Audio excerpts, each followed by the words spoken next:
Hi, and welcome to Higher Rock Education. What drives our economy? Spending.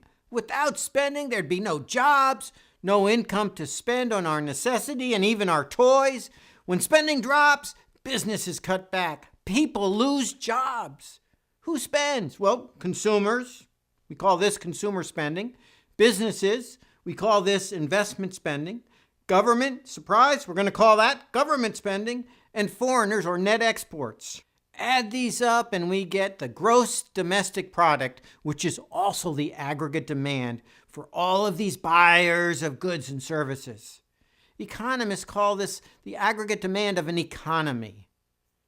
The aggregate demand is the total goods and services purchased in the economy at a given price level.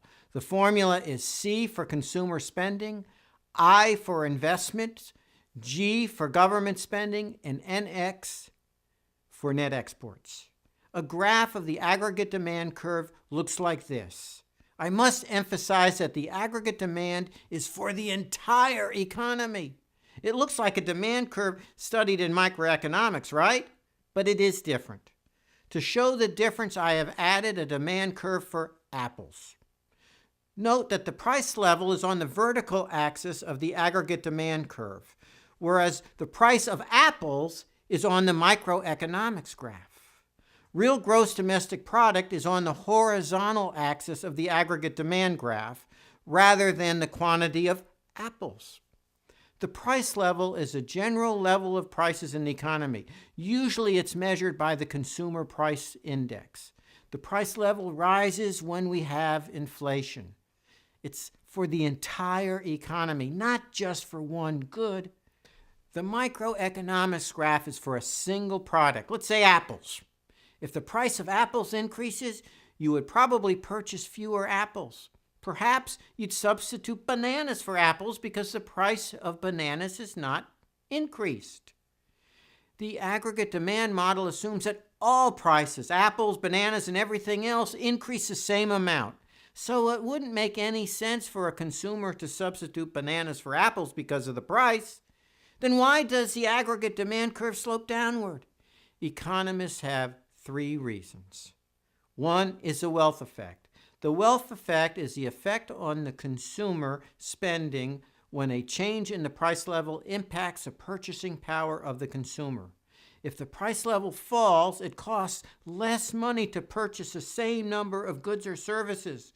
You may use some of that money to purchase other items, right? So the total amount purchased in the economy is higher at lower prices. Another is the interest rate effect. The interest rate effect impacts business spending, or I. The interest rate effect is the effect that a change in interest rates resulting from a change in the price level has on business spending. Now wait a minute. How does a change in the price level change interest rates? Well, assume there's a drop in the price level. People would spend less on the items they need. Some of that savings would be deposited in banks. People would also have to borrow less because things cost less. The result is banks now are overloaded with cash to lend. In other words, their supply of money to lend increases. The law of supply and demand tells us that when the supply of something is increased, the price is lowered. So interest rates are the price of money. So banks would need to lower their interest rates to attract borrowers. Businesses would take advantage of the lower rates to borrow money to expand. Investment spending increases when the price level falls because interest rates also fall. Finally, the aggregate demand curve slopes downward because of the foreign exchange effect. Purchases in a country may increase following a decrease in the country's price level.